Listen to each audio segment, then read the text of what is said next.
Welcome back, guys. How you all doing? My name is Marx and this is Daybound Season 2, Episode 14.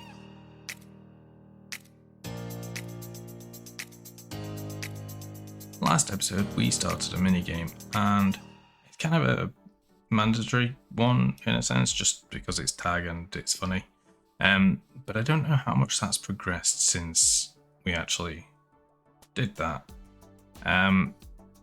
But I don't really want to go and check just in case it has. I'd rather it be a surprise, so I suppose we're just going to have to wait for the bounders to see what they do.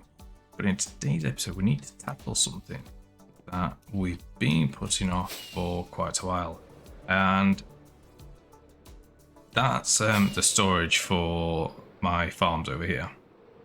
Now, I've had these farms up for a while and they've made me some money, but I can't stock properly because I don't have the storage over here to backfill.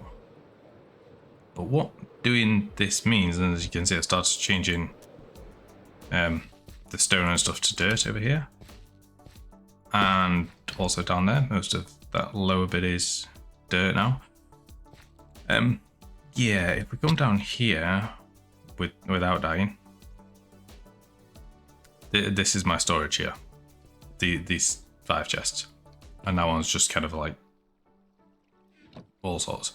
So it's not particularly large, and yeah, it's just not great. So what I was thinking is we will finally get around to properly starting the conversion of this island to what it's going to be. Oh, hi, Hoodie. And that means building this area here up and the buildings up here that are going to act as storage. So there's at least going to be 2. One for the woods and one for the bone meal. And I have one planned for like here. I need another one for something for the other stuff. It might need to be like around here because it's probably going to be for the bone meal. So I am going to get on that, and we'll do that in the form of a time lapse. So I'll see you guys after this time lapse.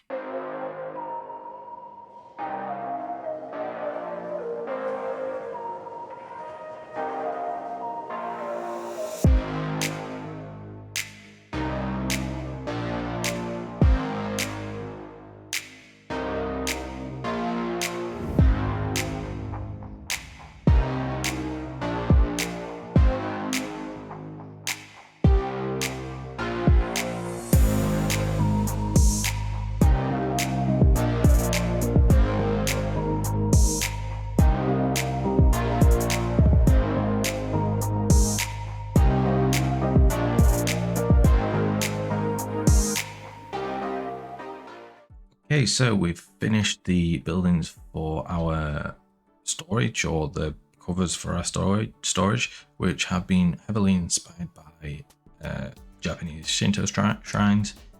They are, again, they're just inspired, so hopefully I don't offend anyone with what I've done here, because obviously it is a religion, and I generally really do not want to offend anyone with that. There are proper proceedings for how you would go up to a shrine itself in terms of when you're praying and offering to the gods and whatnot.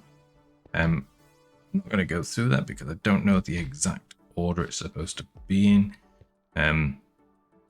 So yes, we'll bypass that side of things. Now, inside isn't actually going to be the storage itself. As you can see, we don't really have the space for it because of very sparsely decorated with a katana, a calligraphy desk, and we've got a changing screen here. So what we'll do is we'll have like something in the floor, probably behind the changing screen, which goes into a room underneath, and the storage will all come up into that room from the 3 farms. So we got that one there, and the other one underneath the bone meal farm here. So down this one just here. So it might be that they all merge into a single spot and then come up into the building. that would probably be the best. And then same for the other building. Oh, where's my door? There's my door. Same for the other building. That, let me out. There we go. That is currently empty. Because I haven't quite decided how to decorate this one yet. It may just be that, as I said, as this isn't like the main shrine building, it might be like an admissions office or something like that. So it could be that these are like sales windows where they sell charms and other knickknacks related to the shrine. So again, we'll probably have like a way down and have like a storage room under there for all the bone meal, just so we can run it for longer than it is. So we've got the cleansing well here. So come in, you just cleanse yourself beforehand. And these are supposed to be like stone lanterns. I couldn't come up with a way to make them look decent on any Minecrafty scale that didn't make them huge. Because I believe to make this particular style look more accurate, you would have to go quite large, just because there aren't the blocks in the game that fit, essentially. So yeah, we just have to use our imagination with this. And we've got this big space over here, which I also have no idea what to do with just yet. Possibly could be additional buildings that we could add up here. Other than that, it may just be foliage, but we have yet to decide that. So in the meantime, with all that being done, the only other thing, oh, I didn't finish my path. The only other thing we still need to do is we need to go over and find a spot for our mini game, or at least to start the mini game, because it may not fully happen this episode. It may take another, it may spill over, because it's not going to be the quickest thing to do, I don't think, depending on what we do. I do have a few ideas, but let's head over there. Now I've arrived over here, I've actually decided not to initially do the one I was going to do and go with one of the other ones. So I've got 3 in mind. One's really straightforward and 2 are a little bit more complicated, one being more so than the others because it's not my mini game. It's one I thought of recreating. I mean, technically, so's mine. It's a recreation of my own minigame, which, yes, that means that Stepping Stones is returning for Season 2. However, it's not going to be in powdered snow this time, and it's actually going to be doable. Oh, dear. Yeah, apparently Salty's portal got attacked with horse heads, and that's his reaction to it. So, anyway, I need to think of an area. Well, I need to decide on an area to do it. Obviously, this island here isn't just the area for the minigame district; it's also the entirety of that big guy over there. And not only that, I need to go and get the materials to make the game, and I might be able to do that over here. Yeah, we kind of did it in the meeting, and I say we, it wasn't me, I promise. Right, I'm going to go gather materials from potentially down here. How many azalea trees are on here? And I will come back once I have done that, so I will see you very shortly. Turns out I went ahead and just built the entire thing. So, as some of you may be able to work out, it's leaf spleef,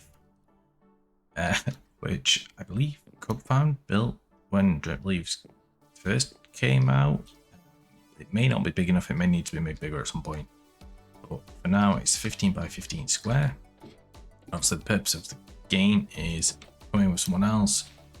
You fight around, throwing snowballs at the person, trying to get them to fall down. And if you are successful, so you throw them at the actual Drip Leaves. If they fall down, you're successful, then you win, basically. I think the best way to play this is how they did, in like a tournament fashion. So you're running around trying to avoid falling down and throwing snowballs at their feet to make them fall down. So we need to get snowballs up here, obviously for ammo. But with 2 people in here, I think this could be quite good. So let's get out of here before we fall. Yeah, it might be big enough. It might be a bit small, as I said. But we will see when we actually play. We're going to have to get all the bandits together, or at least a good chunk of us, to have a go at this, just so we can make it into a bit of a tournament. But I think it'll be a bit of a fun thing, kind of like they had the tournament for Billy over there, where Woody won.